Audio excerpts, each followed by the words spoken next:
Congratulations on the big win Sunday. When you look back at the tape, what did you like and what do you still want to improve on? I thought our defensive intensity, especially in the second half, the first few minutes they got out and got some transition baskets, which we hadn't allowed in the first half. But then after that, we really buckled down defensively, our bumps, our awareness, communication, and then the effort on the glass. They got some offensive rebounds, but that was one of the strengths, and to win that rebounding battle was big. I think our execution offensively was the best that it's been this year, especially the last 12, 14 minutes. So we can continue to get better there. We've got to get some of our younger guys, as you saw, we shortened the bench a little bit in the second half, comfortable in our changing defenses and how we have to guard in zone.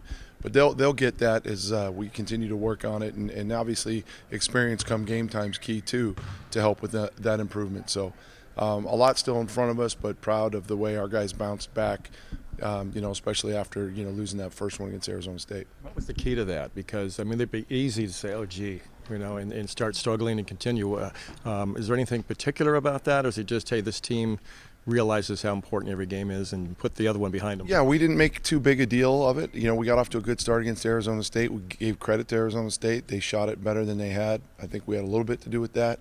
And it was just a heightened urgency, sense of urgency. We brought them in and practiced Friday. Some guys maybe were a little off guard with that, but got after it again on Saturday and put in the game plan. And I think the guys just bought into it, and they responded. We didn't add anything. We didn't tweak anything.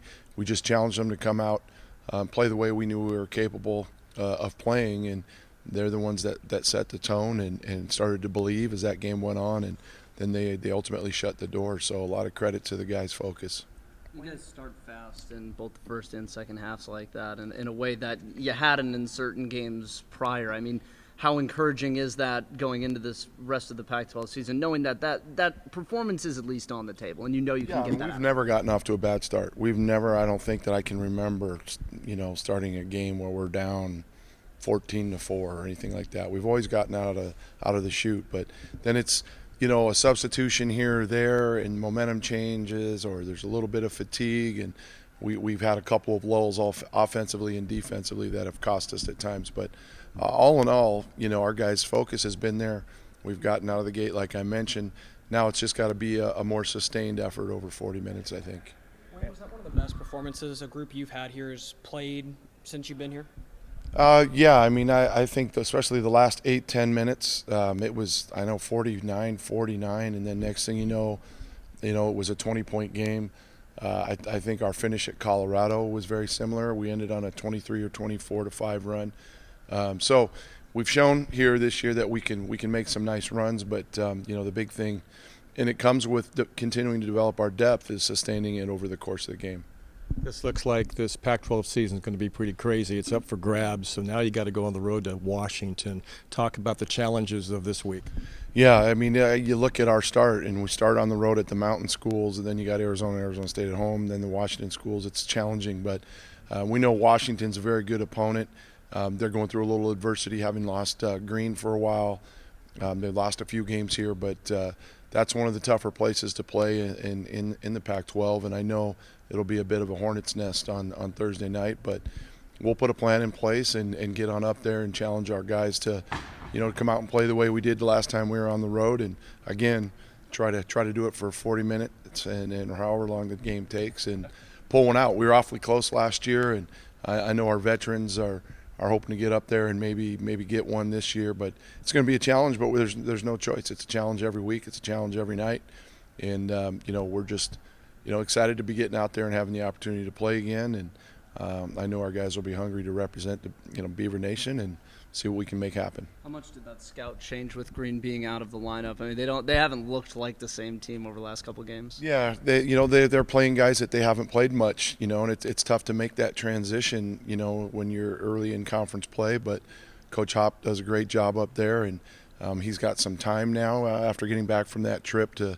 get those guys, to where they're a little bit more dialed in. And so I know they'll have a great plan for us on Thursday. But we'll have a lot to do with that, with the way we set the tone, the way we come out and play, and hopefully we'll do a nice job there, get off to a good start, and then hopefully the key is playing it over 40 minutes and giving ourselves a chance. Going back to that Arizona game, I mean, are there matchups that you kind of circle knowing that that's like a quad 1, quad 2 kind of win? No, I don't get into all that. We just try to win at home and sneak some on the road.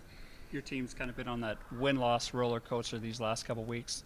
What are the keys to kind of gathering that momentum? Try to win heading on? more. Try to win more. I mean, that's conference play. You look at the table, and it's tough every night. So it's early. We're only a handful of games in, so we just got to try to keep building momentum by continuing to develop our depth, getting consistent play out of our vets, and continue to grow this thing. Coach, your How about offense- from this side? How about your offense really found a rhythm in the second half, 51 points. And the thing I noticed, a lot of ball screens, not always directly into a pick and roll, but just a lot of ball screens. Not to give too much of your strategy away, but what is it about the offense and the ball screens that helped kind of formulate good looks for you in the second Well, half? when we the talent we feel we have, it's an advantage for us if we spread the floor, and we do that different ways. And then when you have someone as athletic as Kyler who can screen out on the floor and get to the rim quickly, it puts a lot of pressure on the D. So those are some of the things that we try to exploit. We really tried to emphasize getting turns of the ball. We got to the second, third side more than we had, and you look at your two main guys, and Ethan and Trace have 17 assists. They're also our two leading scorers in that game.